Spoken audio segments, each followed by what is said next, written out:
ZentraCast is a space to join some of Europe's most inspired leaders in original conversation.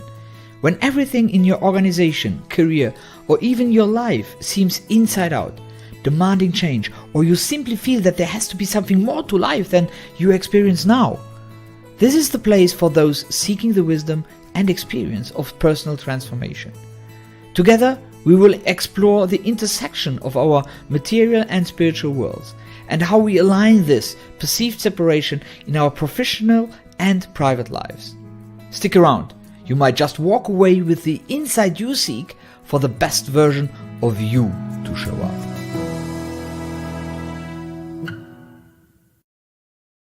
Hello, dear Zentranauts. As usual, I'm Marco Houwen and your host for the next 60 minutes of engaging dialogue and for sure a lot of insights for all of us. Today, I have the immense pleasure to have an original conversation with Pascal Wiscour-Conter, a man who calls himself an expat in his native country and who dedicates his life to storytelling and improving corporate culture wherever he goes.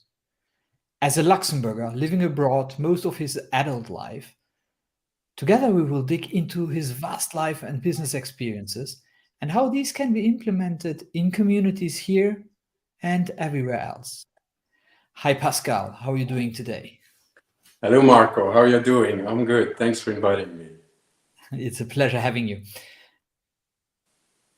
Let me kick it off. I love to kick it off with the same question. I don't know if you already heard it, but my favorite question of kickoff question is, who are you? Not to be mistaken by what do you do? Just pure and simple. Who is this man you see every morning in the mirror? That is a very good question indeed. I was going to tell you, so you are not asking me what I do, because that's very often when people network, they start by telling you what they do and they don't tell you who they are. And so I love actually to introduce myself first by even talking about the purpose. So I am someone who's trying to be useful, who tries to serve, who has discovered over the course of a career that was what makes me happy. So today I try to inspire people to connect the dots so that together we can drive and share common causes, and that makes me immensely happy. What about the cause for yourself? About what? What is your cause for yourself? For myself, so I'll tell you a story. So obviously, I've been an entrepreneur. So when you come out of the school and you're an entrepreneur, you believe that you do that for success, for money, for lots of things. And through the course of a kind of a very colorful career, I've been exposed to a number of very interesting things, including very wealthy people, very successful entrepreneurs, and being lucky enough to enter their very private spheres. So very early on, I realized, I must have been in my 30s, that, well, money success was not the important thing, there was something else. So it took some years to understand that my driver was, and it's for everyone the same thing, what makes you really feel fulfilled. So what was that? And in my particular case, I have a real thrill when I can serve others in solving problems, finding solutions, helping them drive their causes, achieve their results. And it is really exhilarating. It is something I can feel when I do that, how I am happy about it. So I just want more of that. Supporting people to be happy. Yes. Makes you happy. Yes. Yes. So it makes me happy to somehow be instrumental in helping others to achieve whatever that particular moment will be their goal. It might not be what makes them happy. It might just be what they focus on at that particular moment. So when I can, I also try to open up a little bit, which is why I say, like, I inspire people to connect the dots, which is also the idea to say, what is it really that's important in life? What makes you really happy? And perhaps sometimes it's just help them ask the right questions. And when the right questions has been asked, then you can start to help them find the good answer. I'm curious to go into both of our favorite topics, but how do you link this philosophy to your philosophy about leadership? Or what is your philosophy about leadership and how do you link what you just expressed? So I'll respond with one quote that I love, which is, the boss has the title, the leader has the people. So a leader is not a title. It's not in a hierarchy somewhere. It is just a person who's helping the people that he or she works with to become a better version of themselves.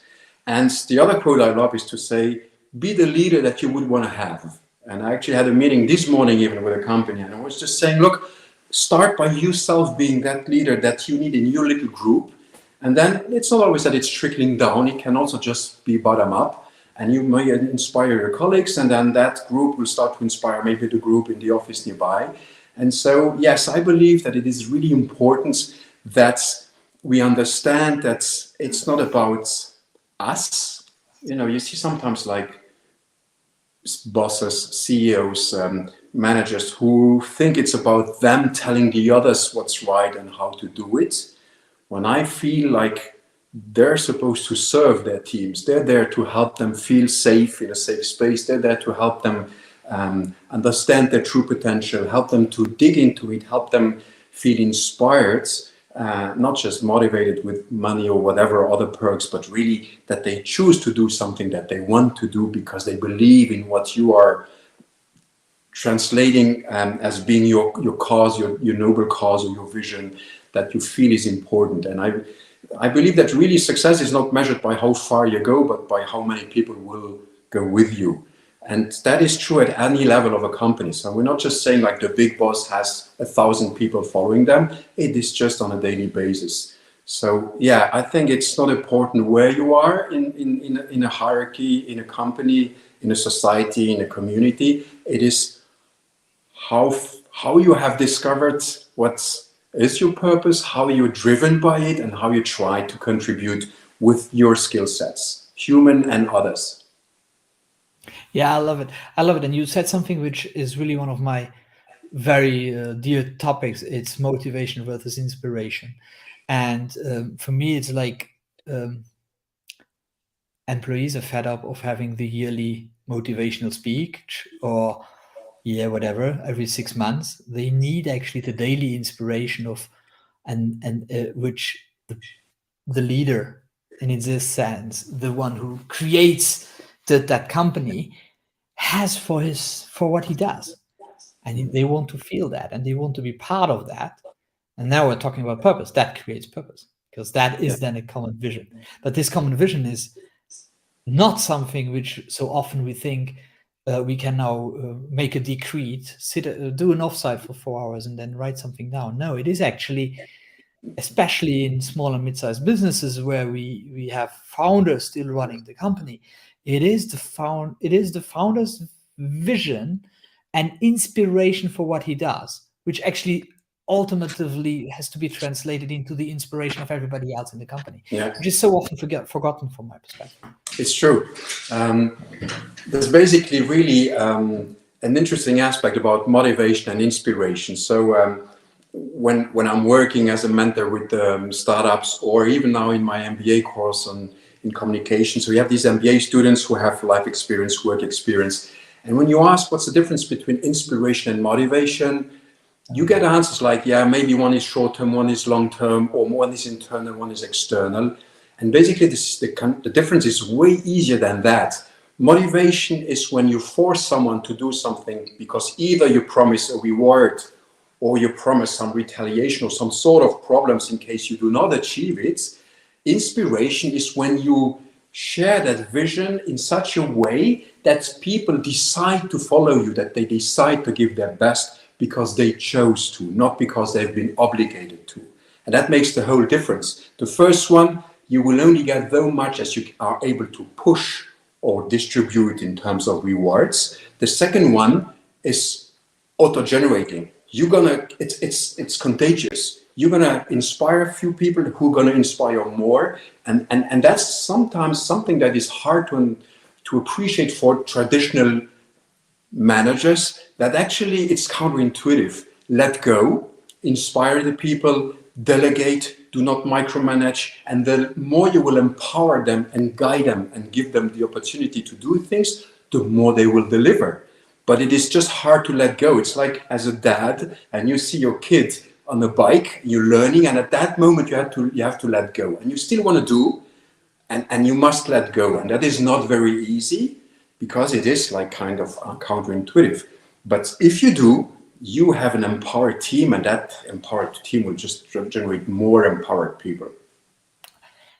Absolutely. And actually what comes up for me is studies actually show that motivation, as you describe it, so incentivation by money, by material good, by external stuff, actually is in most of the cases counterproductive. Yeah. Now you have that subset of sales guys who just run for the bonus, fine, but that's not your whole company. So find the sales guys who want to be incentivized and incentivize the hell out of them. Yeah.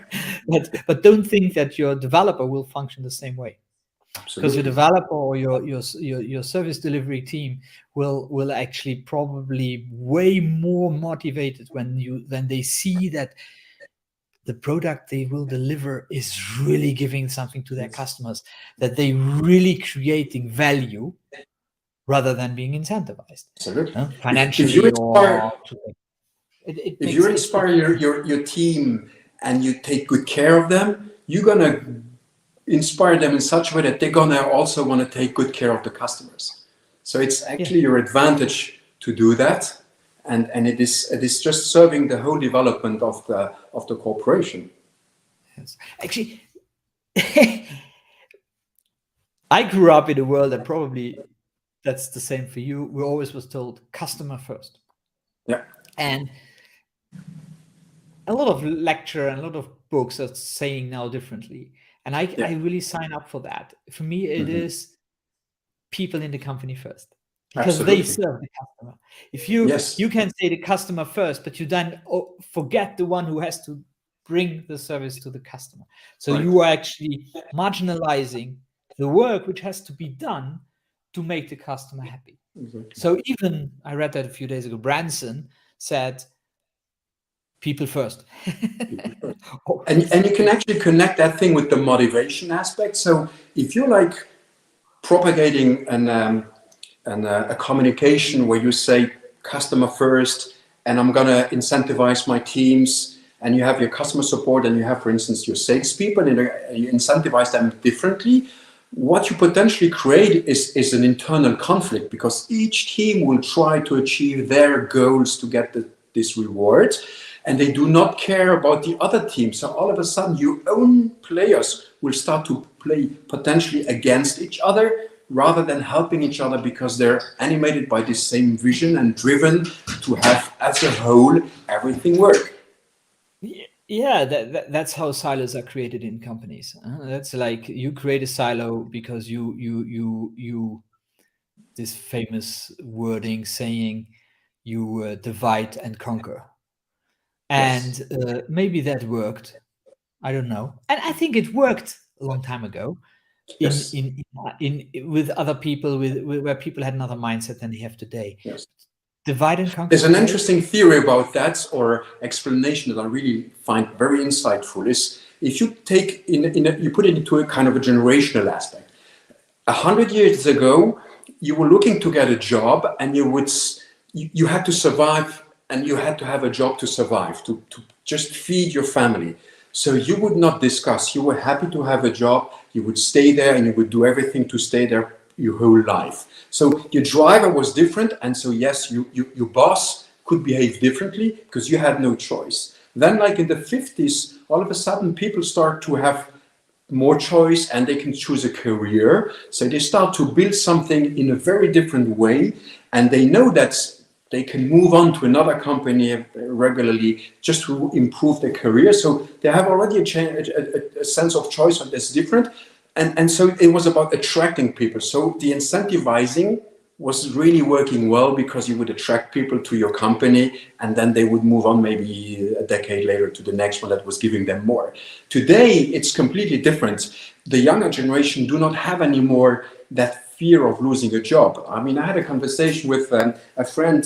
She's working in a really big company in Luxembourg, and she said to me, I had someone like young just saying, I'm quitting. And I was like, okay, where are you going? So I don't know. What do you mean you don't know where you're going? Well, I don't know, but why are you quitting? Because I do not agree with the values of this company anymore, so I have to leave. But what will you do? I don't know. I will find. So today, younger generation have this perception that there are so many other possibilities that there's no really a limitation anymore, that the scarcity to find a job is not the reality for them anymore. So they just, this is how silent quitting can be explained as well. People just think, I'll leave because my values today are more important. And that's why leaders can no more behave like bosses of ancient times, because they had the power and today they don't. Today it's about really building teams that function together, that are driven by a common cause, that look into the same direction to achieve something because they believe in the same values. Absolutely, it is. For me, in this logic, retaining talent today is already difficult enough, and then we want to hire people, which we cannot find because we have exactly that phenomena you say. So it's like, well, preaching from my own church here, but that's what I will focus on. It's like inspire first, because it makes no sense to hire or to find this great talent if you are not able to keep them in your company culture. Because your company culture, let's exaggerate. Not all company cultures are toxic, but most of them are not driven for having international people coming into your company. I see that in so many startups or scale-ups, which now, yeah, great. Now we have this amazing guy who joined us from I don't know where, and 9 months later he's gone just because he said I'm not fitting in. And imagine how much money do companies leave on the floor just going or down the drain, because they pay 20-30K for the hiring process, and they have 6-9 months, or after a year they have somebody who is leaving again. That's like it's almost it's the time that was lost, the money, unbelievable. So we talked a lot. Actually, I did research today about company culture and so on, and I found a very interesting article from 2011. So now we're talking about 12 years ago, and it was really interesting talking about how what are the drivers. And actually, it said that they made a research or study that in 11 years they had 20 companies which were compared, one on the other, one which take care of company culture, the other one not. And long story short, the ones who took care of company culture had a 4 times faster growth rate than the other ones. That's 2011. Now that was before COVID. That was before all what we are living now, before this change. I don't know how the figures are now, but I would just say I think they're double. So today it is almost impossible for a company not to think about this. And it works inside and outside, or inwards and outwards. Like outwards, there's a very interesting, I think it's biannual survey made by Havas. So Havas is one of the biggest marketing companies in the world. And they measure when you have what they call a meaningful brand, where there are value-driven aspects to a brand, not just bragging about we're the best, we have a great product, we're so cool, look at us. But they're really engaged and they focus on their audience. Patagonia is, for instance, a great example of that. It's not about them, it's about the customers, it's about the values that they have, the causes, and they will always communicate that way. Nike, they never talk about their shoes. They always use sports stars and emphasize their achievements. It happens to be with the shoe that they do, but it's not about them. And this meaningful engagement has tremendous positives in terms of how much they sell, how much the reselling is, what the engagement with their audience is. So those brands have way higher results. The other internal aspect that is interesting, another study was conducted, I believe, it took 8 years, and it must have started like 10 years or maybe 12 years ago as well. And so they went into 2,000 of companies, like 20,000 people. For 8 years they looked at it, and they came up with an approach saying, well, there's basically 5 sorts of tribes, if you want, inside of those companies. The very low end, which is not often the case, is typically the gang. So people come together, they do not trust each other, but for some reason they have to be together and just survive. When you evolve, then you come to the second level where it is like, who cares? So you work in a company, no one cares about you, so you do not give a damn about anyone else, and just people are there, they do what they have to do, minimum, and they just come there for the advantages, but then not contributing. The third level, so again an improvement, is when it's I am better than you. There we have this competition, and that's, I believe, almost half of the companies today, where you have motivation pushing people to achieve their results, but they fight against each other. They are in a race. So it's me being better than you, having better results than you, but it's pushing the company forward nevertheless. The fourth level then is when it's we are better than them. So now you have one team working as one person, so everyone is rowing in the same rhythm in the boat, they are working together, but it's still against someone but outside the competitor. And then the ultimate level, which is today only like 2% of the companies, and Patagonia or Airbnbs are part of those, where it's about the greater good. It's as a company, we seek to achieve something that we believe in, and it's not about fighting against a competitor. On the contrary, the more they're going to be, the higher the chances we're going to achieve this noble cause that we believe in. And it's great if we're not. Hopefully there are even more people because the market is large enough. And there comes a sense of abundance, which is a totally different way of thinking about things. Yeah, that's big into Simon Sinek, the infinite mindset, and it is like actually, and I actually have to admit that for myself, being not the youngest anymore, and having a long career behind me, it is one of the most difficult things to let go of is, in a sense, the competitive mindset. Always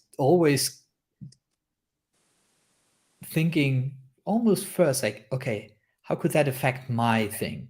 How could that and well, you talked in our preparation, you talked a lot about self-awareness. That's where self-awareness comes in. If you see it, then it's fine. But if you don't see it, then you act on it. And that's what happens in most of the environments right now. And we are in this shift. Fortunately, we have this young generation, which I applaud so much when they just say, oh, I don't work here. Your values are shit. I will not stay in this company. I think that is so incredibly brave. It's like, I don't know, Pascal, would you have done that 30 years ago? Well, as a matter of fact, I did it several times. I'm kind of a maverick. Yeah. So I walked away every time I was unhappy. I'll tell you a story. So yeah, I'm happy. I believe you. That's our rebel. Huh? But I'll tell you a true story that I haven't told very often. So when I graduated, I went to work for my first company, which is the only company I ever got hired. And then I became an entrepreneur. And so I worked there for 2 years. And it was not my values, not my cause. And I was also in a field that I was bored. And at some stage, I started to do something else on the side, which would eventually become my first company, what we call now a startup, which was the crazy idea coming from someone who doesn't even like boats to say, why wouldn't we register mega yachts on the Luxembourg flag? And I was on the side, and it was not a competition at all to my boss's company. He was in a totally different field. But at some stage, when he heard about it, I got called in, and he said to me, look, I give you a choice. You give me, not sell you, give me 51% of that business, and we do, or I kick you out. And I said, goodbye. I just walked away. And it was the beginning of the startup. I had no money, no investors, no guarantee. It took 1 year until I had the first customer. I lost 10 kilos, but then it started and it picked up. And I've done that a few times afterwards. So all of a sudden, we moved to Monaco because that's where these customers are. Life is great and everything. And then all of a sudden, it's like, why wouldn't we go to the US? Because I believe we should develop this software that came to mind when I was managing the yacht. So again, we jumped there. And then once there in California, at some stage, we were like, why not now New York? And again, we jumped. So I was going to say, unfortunately, I am this kind of a crazy person who just jumps when I feel that I no more believe in something or it's no more aligned. And I'm always trying to, I make the choice, sometimes I meet people here in Luxembourg who go like, they tell me their story, then they're not very happy at work. And then I go like, why don't you change? Well, the salary is good. Yeah, but maybe you can find something way more funny and it's maybe a bit less well paid. Yeah, but no, I need to pay back the house. Well, you probably will still be able to pay your house if you leave, but it's going to be nicer. Yeah, but also the level of living and everything, and then the prestige. And then I answer just one thing. You want to be happy or you want to be comfortable? And I chose to be happy. So sometimes I ended up in situations that are uncomfortable, but I choose to do it.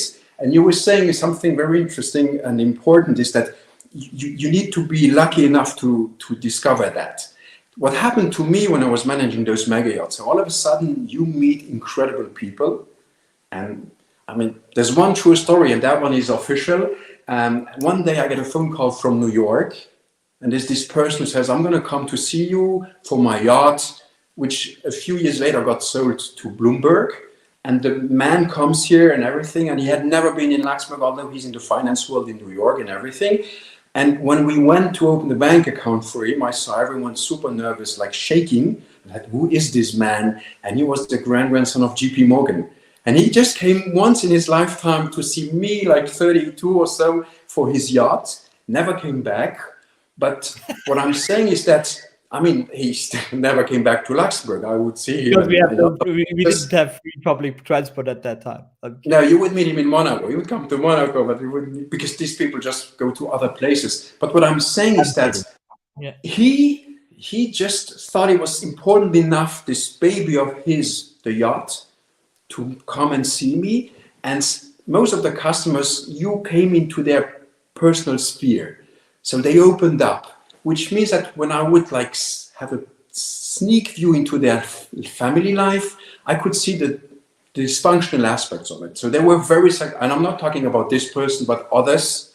And they were like really famous people. And then you would see how unhappy they were, how disconnected they were from their family, wife and kids, and they were co-living.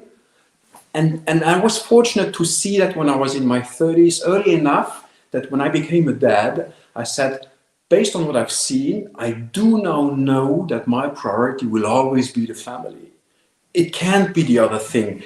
Yes, sometimes you have to work hard. I did. I spent lots of hours for work, but I always knew that there was another thing that was more important. And when I look back now, I could have made other choices and I could be more famous, richer, have achieved more things. But then I just look back at my kids and my family, and then I am very proud and very happy. And so I think I've been very fortunate to discover that early enough so that I made a number of times choices, which then also allowed that we could like just say, you know what, we go to Monaco and then, or now we go to California.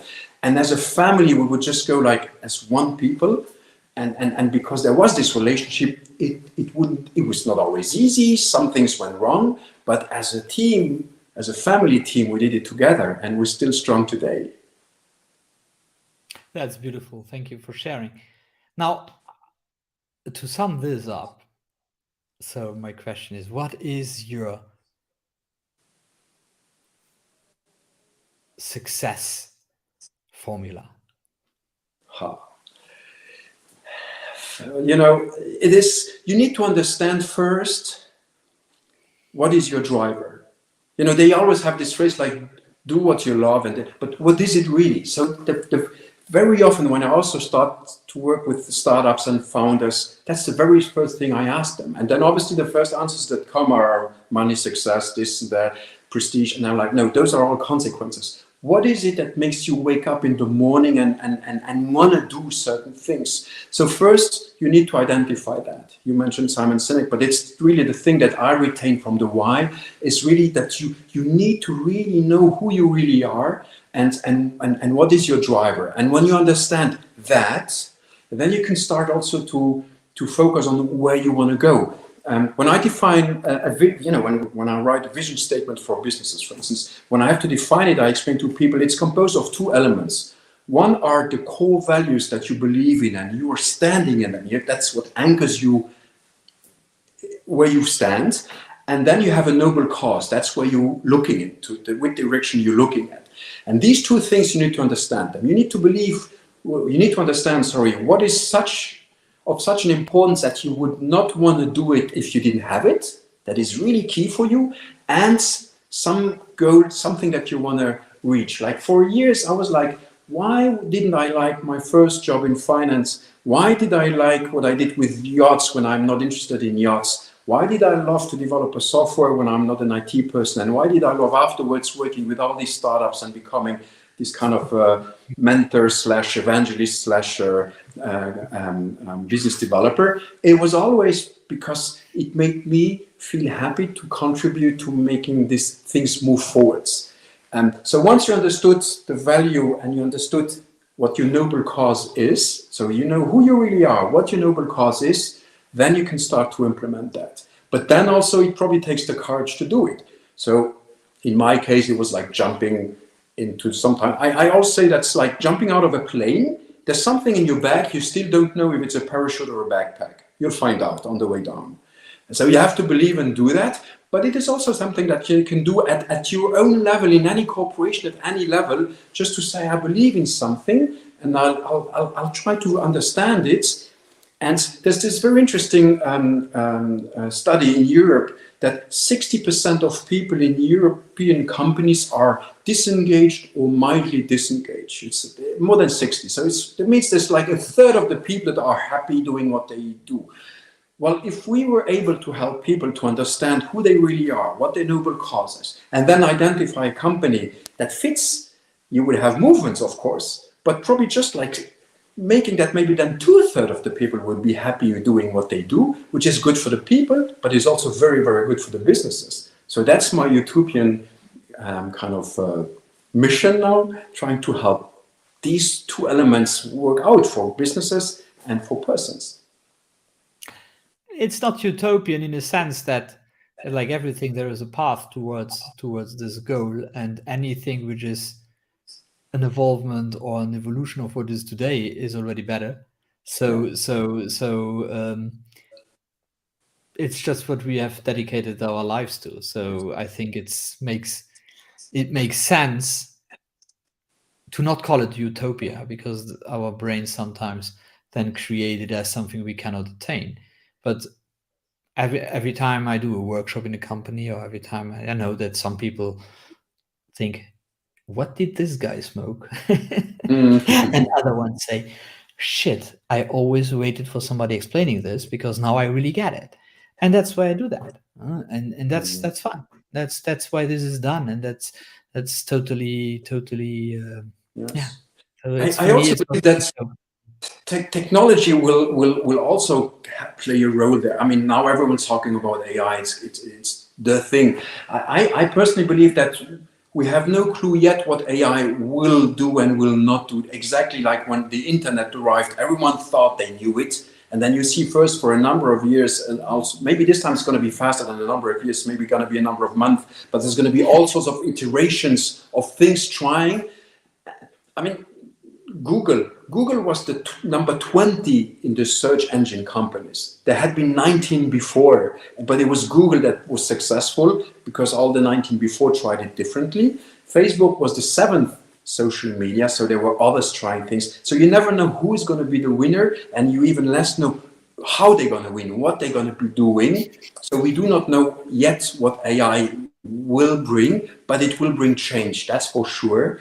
And so I believe that plus this change of paradigm of newer generation having different expectations of people just considering their work differently will have a very important contribution in how things will evolve, and I think probably rapidly. So yes, probably again here in 5 years and talk about that, we will see definitely huge changes in how we live, how we work, how we consider all these things.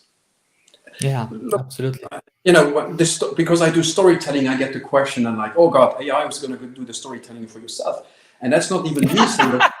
A lot of experts go like, you know, storytelling will actually more make the difference between the ones who are lazy and use just technology and the machine is running in the background versus the ones who really are creative, the ones who really try to find a purposeful approach and have a meaningful way of engaging with their audiences. On the contrary, it's like, if you give a calculator to an engineer, he can build bigger, nicer bridges, be more bold in how he approaches it. And it's the same thing here. AI will just empower people to do things in more powerful ways, in new ways, but it will also probably more make stand out the ones who are lazy and just think that the machine will do it for them.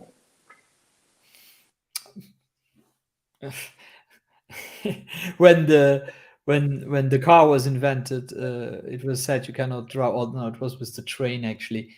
The train can only go maximum 30 kilometers an hour because we risk to die when it goes faster.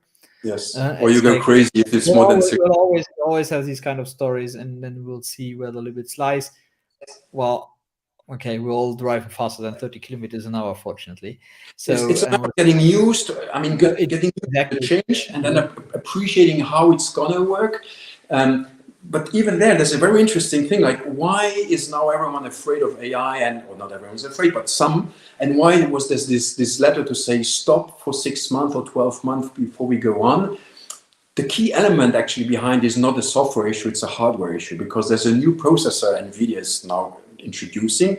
So before they had one, I think, called A100, now it's the H100, and they can build way more powerful computers now and data centers. You know that very well. So the calculators now are going to be extremely more powerful. I believe that they can times 20, times 40 the calculation power. So AI will be able to go really faster. And the comparison that I liked is like, think of AI like a toddler that has the power of Hulk. So he just wants to play, takes your hand, and he can just destroy your hand. And in this particular case, it takes just the time to train AI, because if you show them the bad side of humanity, that's what AI will produce. If you show it the good side of humanity, it's going to go into that direction. And now the whole idea is to say, how can we train quickly enough this toddler so that it becomes an adolescent who already understands better good and bad, because we've been able to train them fast enough before the technology goes so fast and just incrementals. Yeah, it's a we'll do another conversation about AI. It is really something very fast, and actually, as so often when something new starts, everybody becomes an expert. Nobody is, or very few are. Yes. So it is difficult. It is a difficult topic. But let me ask you a question. When we prepared here for this interview, you talked about persistence and optimism as your biggest strengths.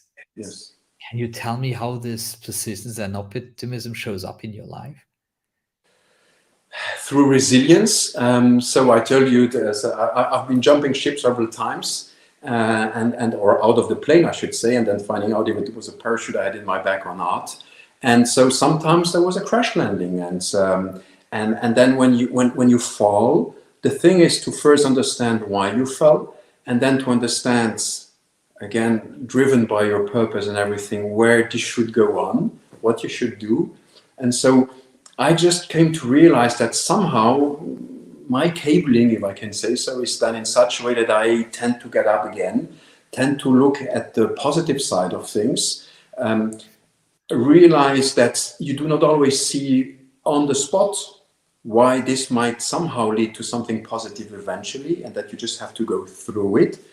So I will not give up, because I just think, okay, it's not being stubborn. I mean, you just keep going, but you probably have to adjust course, but you keep going, and you just believe that at some stage you will be able to turn around, look back, and realize, oh yeah, that bad thing that happened to me now actually has had me change course into one direction, which leads me now into a new opportunity. And so that's the persistent part, and optimist, because every time just believing that whatever's going to be in it for you, there's going to be a way to take away something positive. And it's from my childhood back there. I mean, it was not a very easy one. It was certainly not a fun one. So I just learned very early age as a survival mode.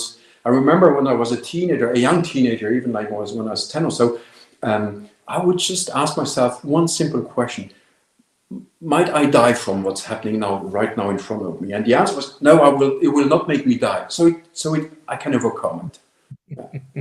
that's a basic approach. I love it. I was 10.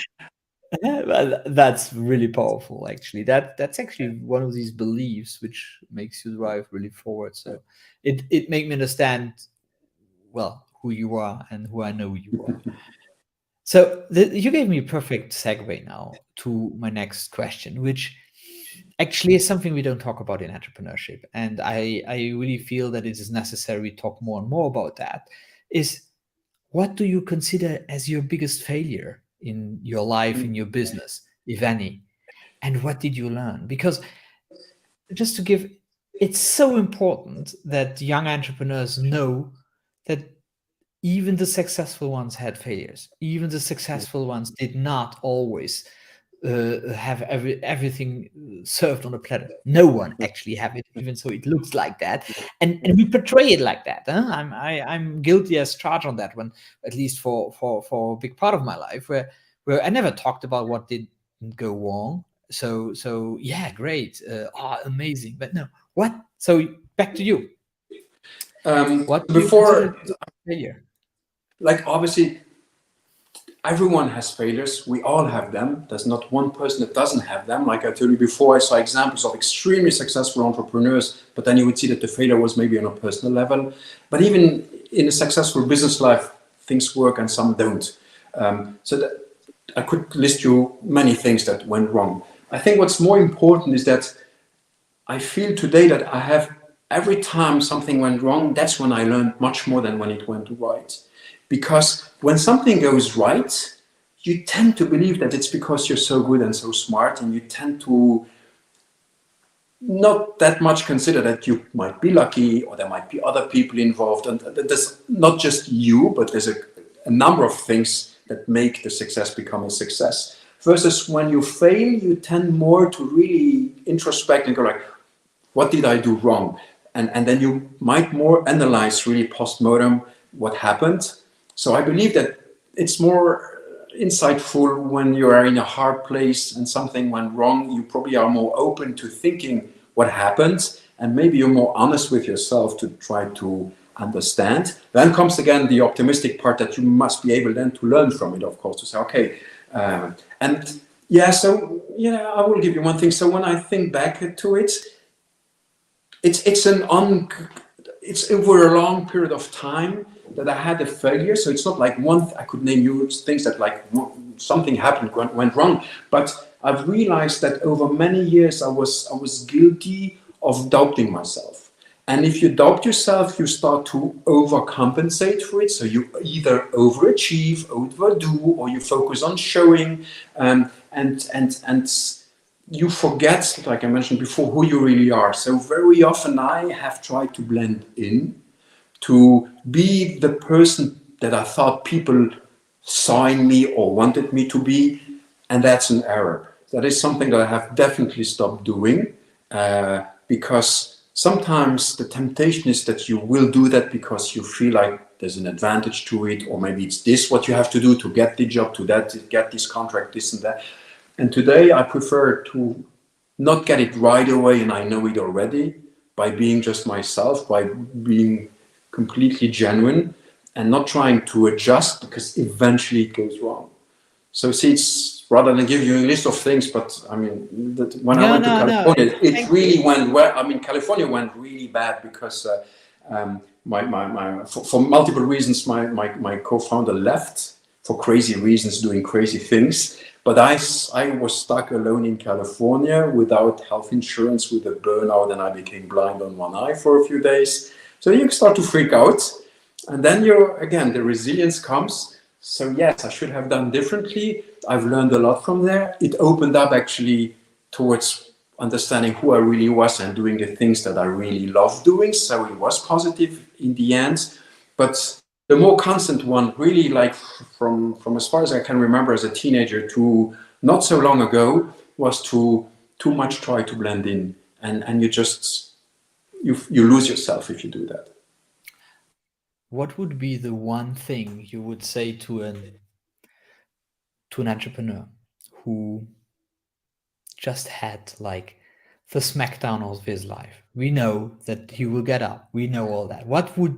But who is like at the lowest of the wave? What is it we would give him as an insight? The first thing is like say, look, this hurts really bad. We know it. You have to accept the pain. It's what they say. For instance, I remember when my wife was pregnant and we got the 2 babies, that she was using sophrology notably, and one of the key learnings was to say accept the pain. So I think the first thing is that you have to accept the pain and just live it through. It's gonna go away. It may last a few days, a few weeks, a few months, maybe, but you're gonna overcome it. So go through it. The second one is do not care about what the others think, because that's not important now. What's important now is what you think, how you feel, what you can already start to learn from it.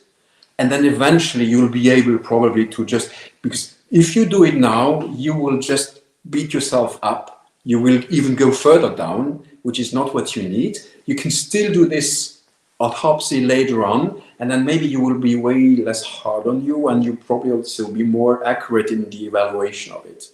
And then, yes, go on.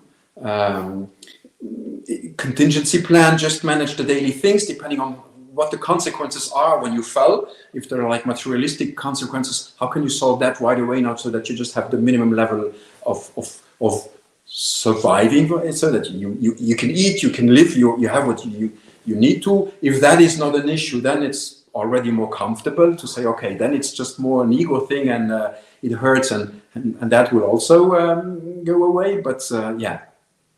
That's really interesting what you said at the end, because I agree with everything, and at the end say it's an ego thing, and I think that is from my experience for myself and with people I coach, it's very often it's just the ego thing you attach to, which is absolutely not important.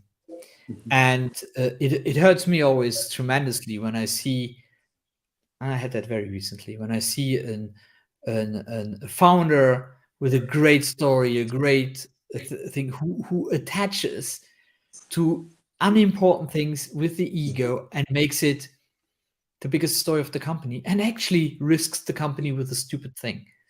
And it could be done like that. Just accept and let go of the ego. Yes. It is, and it happens more often than we think, because let's face it, we are all as entrepreneurs. We're all recovering egomaniacs, huh? So some maybe not. Let's not say 100%. Let's say a lot of 85-90%. That's what we are. Yes. Because that's why we wanted. We change the world. We are we have this amazing. We think that we can. I can. You can. We can do that.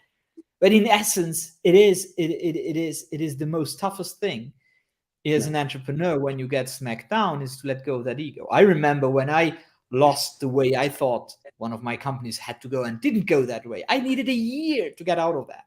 To get out of that thinking. And when I look back now and I look at it and I say, Marco, you could have gone letting go of that in 5 minutes. No. Yes. We know that, or I know that now, but it took me the time it took me. Now, but it is really, really important for me is now I see that as a huge opportunity I got. Mm-hmm. Also having to go through that, the hurt became suffering. Because this suffering gave me so much, and I learned so much from it, and it drove me into a direction I really love to be now. So it is very powerful. Now, at the moment, let go of the ego. Okay, well, that's another story we can discuss next time. But it's interesting what you're saying, because I mentioned, so I've seen a lot of successful entrepreneurs in my work initially, but then also as a mentor or advisor, and I come to categorize them in 3 categories now. You have the ideal case, that's the ones I love to work with, that are purpose driven. So they really have a cause, something they believe in, and that's what is driving them. And that's the ones who have the easiest to define their vision and the mission of the company and communicate it. And you just help them a little bit on how to articulate the storytelling, and it's a smooth going. The second one, which is the one you see very often, is, I call it greed driven. So that's back to the example of a startup. It's when they think already of the exit. Then that means you're building something to cash, but you're not building really to solve a problem. You just identify somewhere an opportunity and you want to do it, and you will squeeze wherever you have to, and you try to make it work so that you can at some stage just sell it, and then you made your money. Good, and I mean, some are really excellent at that and very good. But the ones that I found, the more, how could I say,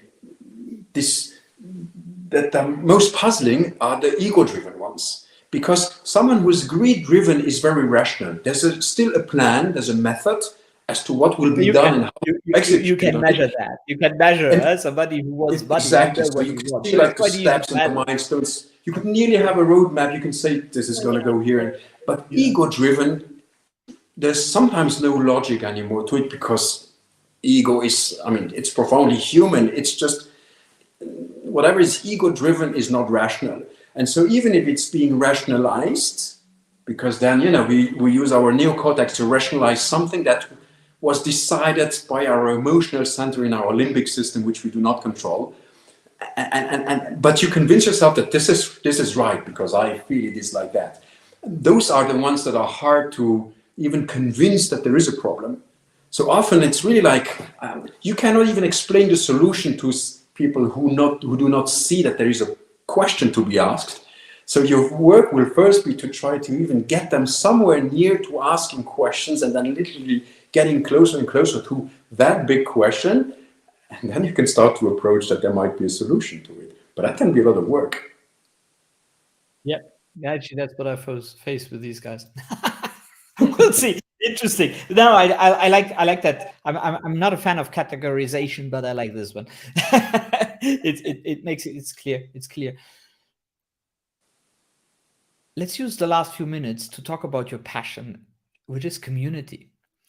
And now, when we talk about community, we can talk about as much as having a community living together on the camping ground and having shamanic experiences every night, or we can talk about communities in companies and so on. Well, so I would love to understand, because you hinted to it at the very beginning of our talk here.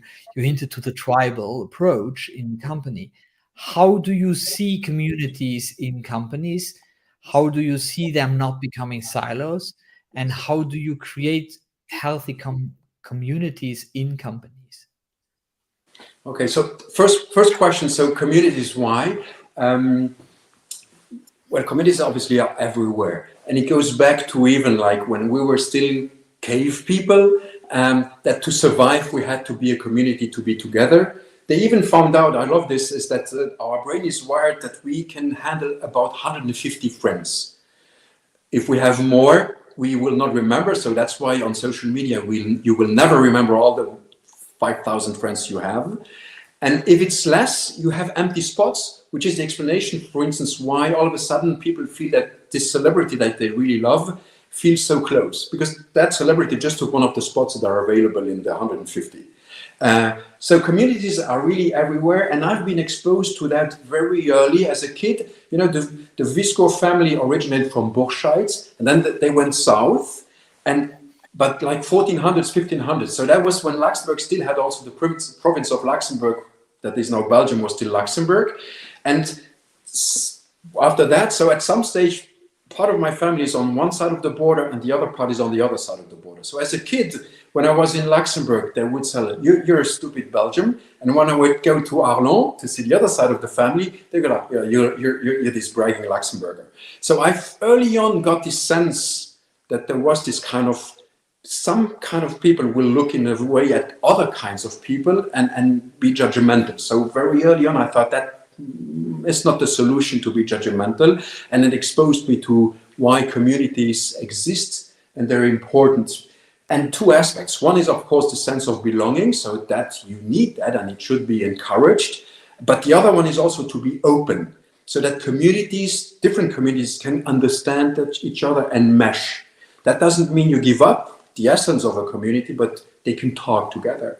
And that's exactly, for instance, what we have as a problem in Luxembourg, where we have you mentioned that expat and Luxembourger. What happened to me? I grew up in Bel Air, and then I'm away for 20 years. I come back during the COVID pandemics, which is the worst possible time, and it was not planned at all. And all of a sudden, I am like, there's no one there. And I felt what expats feel when they arrive. Although I had the advantage of speaking the language, it was really very, very tough.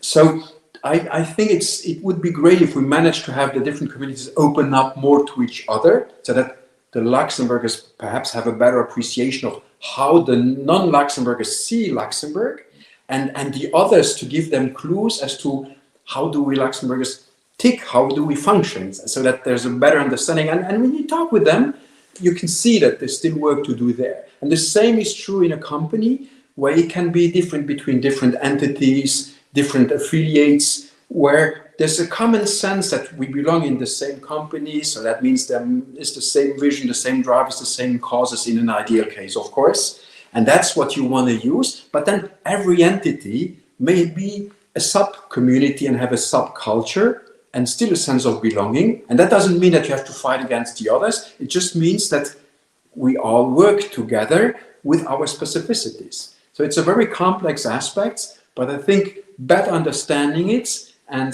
allowing people to open up more to appreciate the other side is one of the keys to this. Yeah, I love the angle where you say, okay, let's create and let's use communities, let's make them interact. I think that's for sure, especially in a country like Luxembourg, for sure a big challenge, where there are so many different expat communities. Now there are some of these activities which actually bring them together, but I think the most closed community in Luxembourg is the Luxembourgish community. Now, if you go beyond Luxembourg City and the cosmopolitan environment we have there, that's one of the biggest challenges I think we are facing, is that it's more felt, other communities are more felt like a threat than as an opportunity. And yeah, well, it's human in a sense. In the other logic, when I explain it to non-Luxembourgers, to expats, I tell them you have to see the historical background as a country, but even as families, what happened here, and somehow it explains or puts into perspective. And so it's a thing. You have to help each side understand the other one, so that little by little there is this way of appreciating that the other side understands it differently. Yeah. Well, coming back to companies, because communities in companies, it's interesting. I don't think like that. Now, I'm not very tribal, so it makes sense. But for me, and we're going back to inspiration. If we are able to inspire people who are able to inspire other ones and ready to inspire other ones, and so that everybody taps into his innate inspiration, there are no communities in a sense which have to interact. There is one environment, which for sure there are affinities, one love the other one more, and all that is still something, but they are not like these groups, the groups of the smokers who meet every day because 4 times because they go for a smoke, and then you have the ones who love coffee, and then you have the ones who go to the vegan restaurant. It's like, and you don't have that, even so they might go together, but company-wise, you will not have that. If